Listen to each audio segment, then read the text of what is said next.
Phronesis investor academy के इस नए वीडियो में आप सभी का स्वागत है। इस वीडियो में मैं आपको टॉप 5 इक्विटी म्यूचुअल फंड्स के बारे में बताऊंगा। ये टॉप 5 फंड्स मैंने 5 डिफरेंट कैटेगरीज से सेलेक्ट किया है।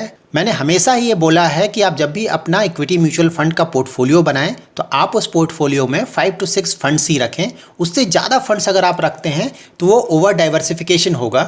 इस वीडियो में मैंने passive fund, active fund and international fund तीनों ही कैटेगरी के फंड्स को इंक्लूड किया है।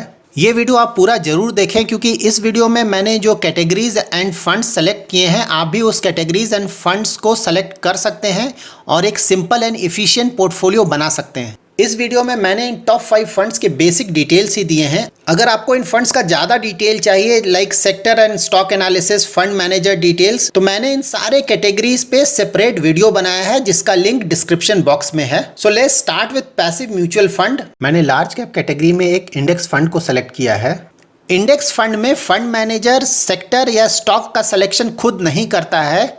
इसमें एक fund manager indices like Nifty 50 या सेंसेक्स को रिप्लिकेट करता है, दैट इज कॉपी करता है। हम इसे एक एग्जांपल से समझते हैं। अगर कोई फंड निफ्टी 50 को फॉलो करता है इसका मतलब ये है कि उस फंड में भी निफ्टी 50 की तरह 50 स्टॉक्स होंगे और उन 50 स्टॉक्स का वेटेज भी निफ्टी 50 के स्टॉक्स की तरह ही होगा। लाइक अगर निफ्टी 50 में रिलायंस का वेटेज अबाउट 10% है तो इस इंडेक्स फंड में भी रिलायंस का वेटेज 10% ही होगा एंड सिमिलरली दूसरे स्टॉक्स का भी वेटेज सेम होगा।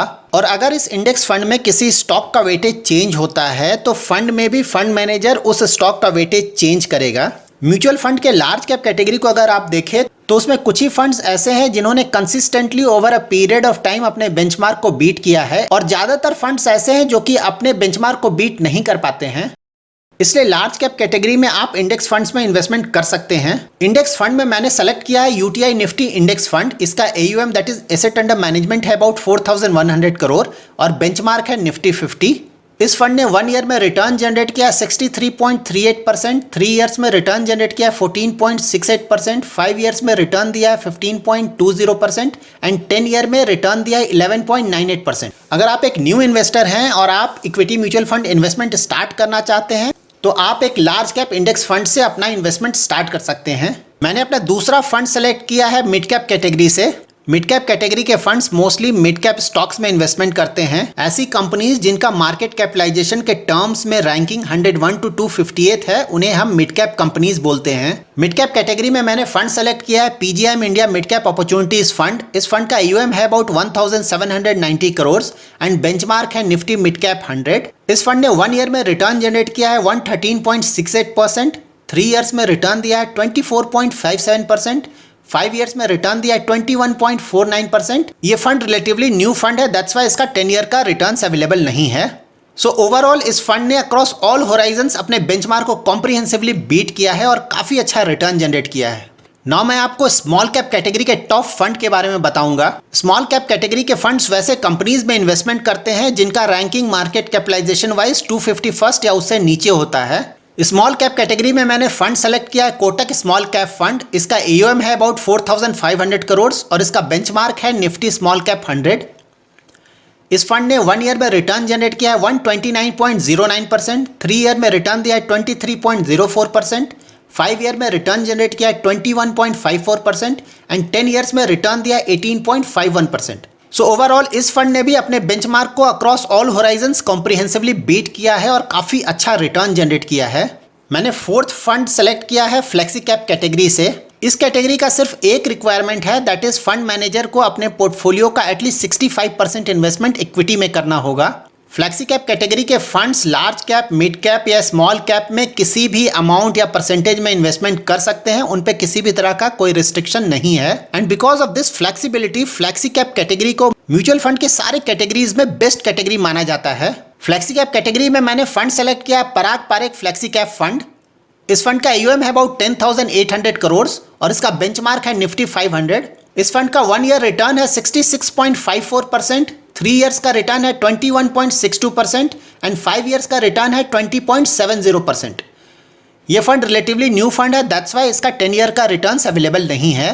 पराग पारेख फंड 1 ईयर होराइजन में अपने बेंचमार्क को बीट नहीं कर पाया है, लेकिन रेस्ट 3 एंड 5 ईयर होराइजन में इस फंड ने अपने बेंचमार्क को कॉम्प्रिहेंसिवली बीट किया है। पराग पारेख फ्लेक्सी कैप फंड का USP that is best part ये है कि ये अपने टोटल पोर्टफोलियो का ऑलमोस्ट 30% यूएस इक्विटीज में इन्वेस्ट करता है। तो अगर आपके ओवरऑल पोर्टफोलियो में इंटरनेशनल इक्विटीज का एक्सपोजर नहीं है तो आपको पराग पारेख फ्लेक्सी कैप में इन्वेस्टमेंट करना चाहिए। और अगर आपका इंटरनेशनल इक्विटीज में ऑलरेडी अच्छा खासा एक्सपोजर है तो आप फ्लेक्सी कैप में दूसरा फंड देख सकते हैं, that is PGIM India flexi cap fund. इस फंड का AUM है अबाउट 1200 करोड़ और इसका बेंचमार्क भी है निफ्टी 500। इस फंड ने 1 ईयर में रिटर्न जनरेट किया 89.18%, 3 इयर्स में रिटर्न दिया 23.26% एंड 5 ईयर में रिटर्न जनरेट किया 20.73%। ये फंड भी रिलेटिवली न्यू फंड है, दैट्स वाई इसका 10 इयर्स का रिटर्न अवेलेबल नहीं है। PGIM India flexi cap fund ने अक्रॉस ऑल 3 होराइजन्स अपने बेंचमार्क को कॉम्प्रिहेंसिवली बीट किया है और काफी अच्छा रिटर्न जनरेट किया है। अगर आप एक न्यू इन्वेस्टर हैं इक्विटी म्यूचुअल फंड में तो आपको अपना इन्वेस्टमेंट एक लार्ज कैप इंडेक्स फंड से करना चाहिए। और अगर आप सेकंड फंड में इन्वेस्टमेंट करना चाहते हैं तो इंडेक्स फंड के बाद आपको एक फ्लेक्सी कैप फंड सेलेक्ट करना चाहिए। मैंने अपना 5th टॉप फंड सेलेक्ट किया है इंटरनेशनल फंड कैटेगरी से। इंटरनेशनल फंड्स ऐसे फंड्स होते हैं जो कि अपना इन्वेस्टमेंट फॉरेन कंट्रीज के स्टॉक्स में करते हैं। अगर आप यूएस के स्टॉक मार्केट्स को देखें तो उनका स्टॉक मार्केट हमारे स्टॉक मार्केट से काफ़ी बड़ा है और मोर इफिशिएंट भी है एंड ओवर द ईयर्स उसने काफ़ी अच्छा रिटर्न भी जनरेट किया है।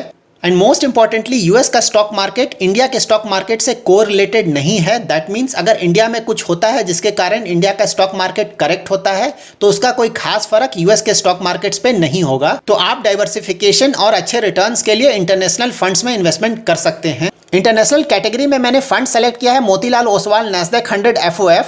Motilal Oswal Nasdaq 100 FOF invest करता है मोतीलाल ओसवाल नैस्डैक ETF में and Motilal Oswal Nasdaq ETF invest करता है नैस्डैक 100 इंडेक्स में। इस फंड का AUM है अबाउट 2800 करोड़, बेंचमार्क है नैस्डैक 100। ये फंड रिलेटिवली न्यू फंड है, दैट्स वाई इसका सिर्फ 1 ईयर का रिटर्न अवेलेबल है और 1 ईयर में इस फंड ने रिटर्न जनरेट किया है 42.40%। अगेन ये फंड एक इंडेक्स फंड को रिप्लिकेट कर रहा है, दैट्स वाई इसका रिटर्न बेंचमार्क से कम आएगा। नैस्डैक 100 इंडेक्स में यूएस की टॉप कंपनीज हैं like Apple, Microsoft, Amazon, Tesla, alphabet जो कि गूगल की पेरेंट कंपनी है, Facebook, PayPal, adobe, Intel, Netflix. मैंने जो भी टॉप 5 फंड्स आपको बताया है वो अपने रिस्पेक्टिव कैटेगरी के टॉप फंड्स हैं, लेकिन आपको एक बात हमेशा ही ध्यान में रखना चाहिए कि किसी भी कैटेगरी के टॉप फंड्स हमेशा ही चेंज करते रहते हैं। इसलिए जब भी आप इन्वेस्टमेंट करें तो आप ये इंश्योर करें कि आप एक ऐसा फंड सेलेक्ट करें जो कि एटलीस्ट परफॉर्मेंस वाइज अपने कैटेगरी के टॉप 25% में हो। मैंने इस वीडियो में जिन कैटेगरीज के फंड्स के बारे में आपको बताया है उन सारे कैटेगरीज के टॉप फंड्स पे मैंने सेपरेट वीडियो बनाया है। अगर आपको इन टॉप फंड्स के बारे में डिटेल से जानना है तो इन वीडियोस का लिंक डिस्क्रिप्शन बॉक्स में अवेलेबल है।